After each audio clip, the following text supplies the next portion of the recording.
আসসালামু আলাইকুম এভরিওয়ান, সবার কী অবস্থা, কেমন আছেন? আশা করি সবাই ভালো আছেন, আমরাও ভালো আছি আলহামদুলিল্লাহ।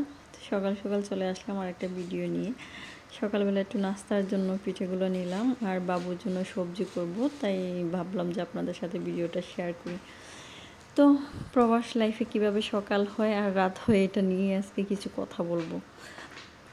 তো বাবুর জন্য এদিকে সবজি বানানো তৈরি হচ্ছে, ভাবলাম যে আমাদের দুপুরে খাবারের জন্য কিছু রান্না করতে হবে, তো একটু মাংস নিলাম আর একটু চাল নিয়ে রান্না করে যাব, যেহেতু কলেজে চলে যাব, এখান থেকে এসে আর রান্না করতে ভালো লাগবে না।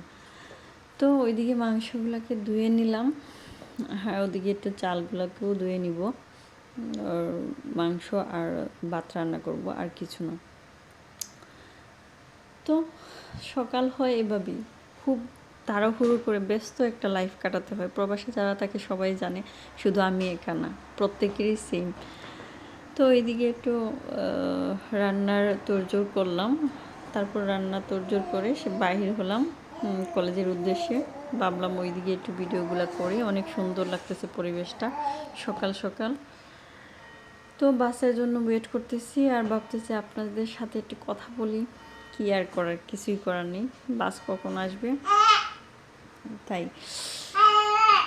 তো প্রবাস লাইফে সত্যি কথা বলতে কি একা একা সব কিছু করতে হয়, তো কখন সকাল হয় আর কখন রাত হয় এটা বোঝা যায় না। তো বাস অলরেডি কাছাকাছি চলে আসছে, ওইদিকে গাড়ি ঘোড়া চলতেছে, তো ওয়েট করতেছি, চলে আসছে বাস। এখানে ট্রাফিকে আটকিয়ে দিয়েছে, তো ট্রাফিক ছেড়ে দিছে, চলে আসবে। এই তো বাস চলে আসছে। তো আবার ক্লাস শেষে ফেরার পথে ভাবলাম আপনাদের সাথে আরও কিছু সময়।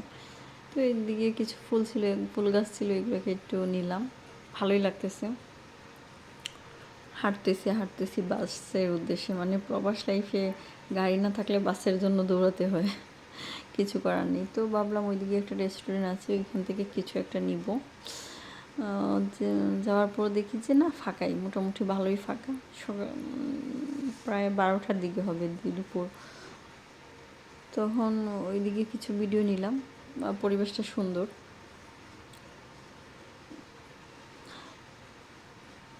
তো আকাশটা অনেক সুন্দর ছিল, আর ওইখানেই বাসের জন্য ওয়েট করা। এখন চলে যাব আবার বাসার উদ্দেশ্যে।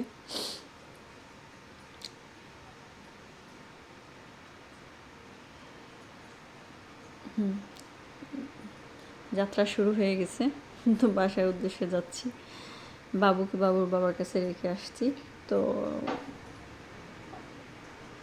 এই ব্যস্ত লাইফ, প্রবাস লাইফটাই এরকম। প্রত্যেকে শান্তি সুখ আসলে কোথায় যে আমরা নিজেরাও জানি না, শুধু টাকার পেছনে মানুষ দৌড়ায়, মনে করে নিজের দেশ নিজের দেশ, নিজের দেশের মতো শান্তি কোথাও নেই। জানি না কে কীরকম বলবে, অনেকেই আছেন প্রবাস লাইফে, বাট আমি আমার ফিলটা বলতেছি, আমি আমার দেশকে অনেক বেশি ভালোবাসি, খুব বেশি মিস করি। যেরকম ফ্যামিলিকে মিস করি, তেমন বাংলাদেশের প্রতিটা রাস্তাঘাটকে মিস করি, রিক্সাকে মিস করি, মানে এগুলো বলে বোঝানো যাবে না। তো যাচ্ছি আর ভিডিও করছি, যাচ্ছি আর ভিডিও করছি।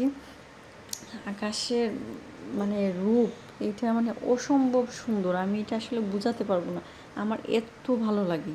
তো ওইদিকের পরিবেশটা অনেক সুন্দর ছিল, ওইদিকে প্রচুর গাছ, তারপর সুন্দর করে সাজানো গোছানো। তো ভাবলাম আপনাদের সাথে একটু শেয়ার করি, যেহেতু যাচ্ছি আমি, আমার প্রতিদিনই দেখা, তারপরেও মনে হয় অনেক বেশি ভালো লাগে, খুবই ভালো লাগে। সব মানে চারিদিকে সবুজের সমারোহ।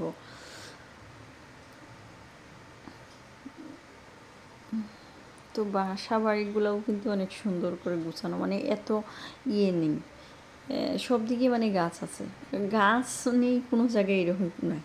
ফুল গাছ বলেন না এমনিতেই গাছ বলেন, ওরা খুব বেশি গাছ প্রিয়। তো এখানে একটা স্টপে থামানো হয়েছে, তারপর আবার শুরু হবে যাত্রা, এভাবেই যাব।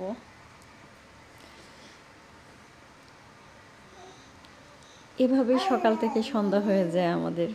সত্যি কথা বলতে কি বোঝাই যায় না। তারপর বাসায় যাওয়া, বাসায় যাও, খাও, বাচ্চারে দেখাশোনা করো, এইগুলো করতে করতেই আমাদের লাইফ। হ্যাঁ, লাইফ।